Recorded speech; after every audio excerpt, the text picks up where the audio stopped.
رپ مین گوفی اور اس کے سونے کا شوق۔ ایک دفعہ کا ذکر ہے، ایک جوان اور بہت خوش مزاج لڑکا رپ مین گوفی ایک گاؤں میں رہتا تھا۔ وہ اکثر گاؤں کے ڈھابے پر اپنے دوست مکی وین بومل، جو ایک اسکول ماسٹر تھے، اور ڈھابے کے مالک ہیرس ویڈر کے ساتھ باتیں کرنے میں وقت گزارتا۔ جتنی بھی تازہ ترین خبریں ہوتی ان سب پر وہ لوگ بات کرتے، یہاں تک کہ صبح سے دوپہر ہو جاتی۔ ایک دن رپ مین گوفی معمول کے مطابق ڈھابے پر گیا ہوا تھا۔ وہ گھر سے ارادہ کر کے نکلا تھا کہ آج خوب مچھلیاں پکڑنے جائے گا اور اس کے بعد خوب سوئے گا۔ گوفی کو مچھلیاں پکڑنے کا اور بہت زیادہ سونے کا بہت شوق تھا، اور وہ چاہتا تھا کہ مکی اور ہیرس بھی اس کے ساتھ چلیں۔ لیکن ہیرس کہتا ہے مجھے آج ڈھابے پر بہت کام ہے اور ڈھابے کا خیال بھی رکھنا ہے۔ مکی کہتا ہے میرے پاس بھی آج بہت کام ہے، لہذا میں نہیں جا سکتا، لیکن تم اپنا اچھا وقت ضرور گزارنا مچھلیاں پکڑنے میں۔ اور اس طرح رپ مین گوفی اکیلے ہی مچھلیاں پکڑنے چلا جاتا ہے۔ وہ اپنے دوستوں کو خدا حافظ کہتا ہے اور گاؤں کے کچے پکے راستے پر اپنی مہم کا آغاز کرتا ہے۔ وہ راستے میں رک کر اپنی دوست کلیرا بیلی سے بھی ملاقات کرتا ہے، جو گاؤں کے قریب ہی رہائش پذیر تھیں۔ جب وہ اپنی منزل تک پہنچ جاتا ہے، ایک صاف ستھری جگہ دیکھ کر جہاں نرم نرم گھاس بھی اگی ہوتی ہے، بیٹھ جاتا ہے اور اپنے لیے مچھلی کے کانٹے کو پانی میں ڈال دیتا ہے۔ خود ایک پتھر سے ٹیک لگا کر بیٹھ جاتا ہے اور تھوڑی تھوڑی دیر میں کانٹے کو دیکھتا ہے کہ شاید کسی مچھلی کے کانٹے میں پھنسنے کا پتہ چلے۔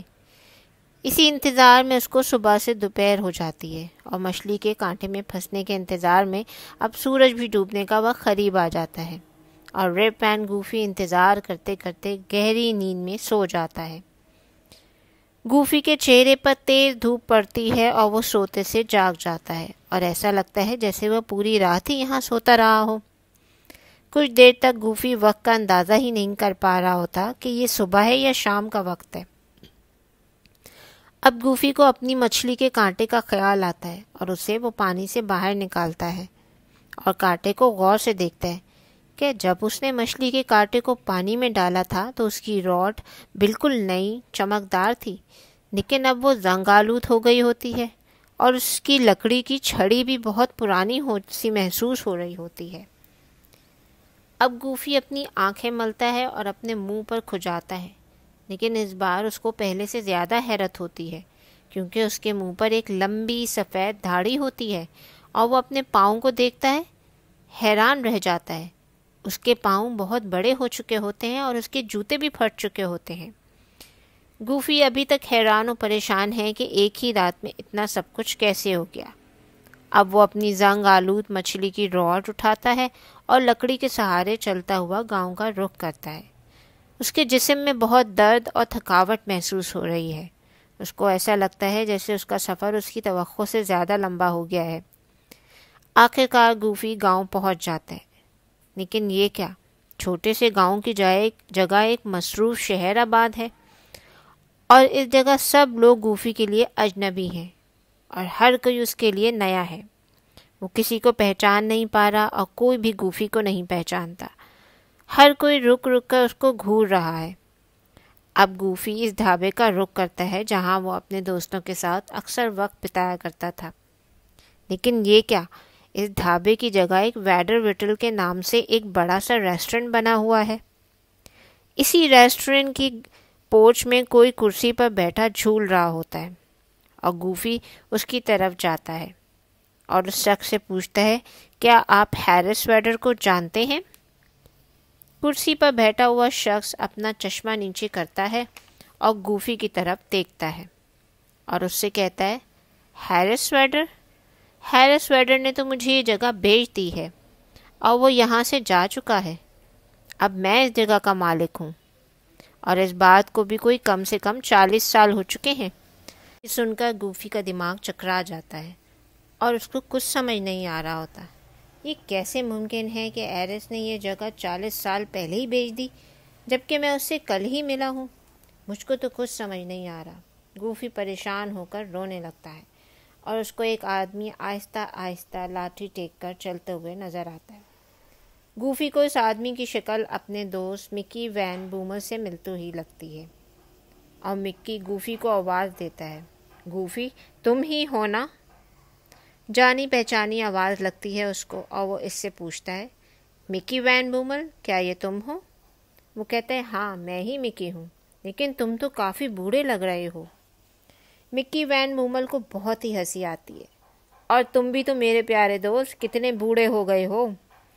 گوفی فوراً مڑ کر ریسٹورنٹ کی کھڑکی کے شیشے میں اپنے آپ کو دیکھتا ہے اور یہ کہتا ہے، یہ بوڑھا آدمی کون ہے؟ کیا یہ میں ہوں؟ مکی وین بومل کہتا ہے، میں نے آخری بار تم کو کوئی 30-40 سال پہلے دیکھا تھا جب تم مچھلیاں پکڑنے کے لیے جا رہے تھے، لیکن تم واپس ہی نہیں آئے۔ ہم نے تم کو بہت ڈھونڈا تمہارے پسندیدہ مچھلی پکڑنے والی جگہ پر، لیکن ہم تم کو ڈھونڈنے میں ناکام رہے۔ تم کہاں تھے اتنا عرصہ گوفی؟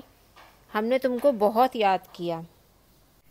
گوفی کو کچھ سمجھ نہیں آ رہا ہوتا اور وہ سارے ٹکڑوں کو جوڑنے کی کوشش کرتا ہے۔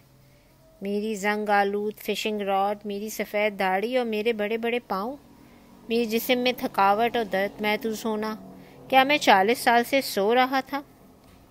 گوفی اپنے دوست مکی کو کہتا ہے، میں 40 سال تک سوتا رہا؟ اس دن کے بعد سے رپ اینڈ گوفی کی کہانی مشہور ہو گئی کہ وہ کس طرح 40 سال تک سوتا رہا، اور لوگ اس سے اس کی کہانی سننے آیا کرتے۔ وہ اور مکی ریسٹورنٹ کے سامنے اکثر بیٹھ کر کئی گھنٹے گزارتے اور باتیں کرتے اور پرانے وقت کو یاد کیا کرتے تھے۔ گوفی اب بھی فشنگ کرتا ہے اور پتھر سے ٹیک لگا کر سونا اسے بہت پسند ہے، لیکن اب وہ کبھی اکیلے نہیں جاتا تاکہ اگر سو جائے تو کوئی ہو جو اسے اٹھا سکے۔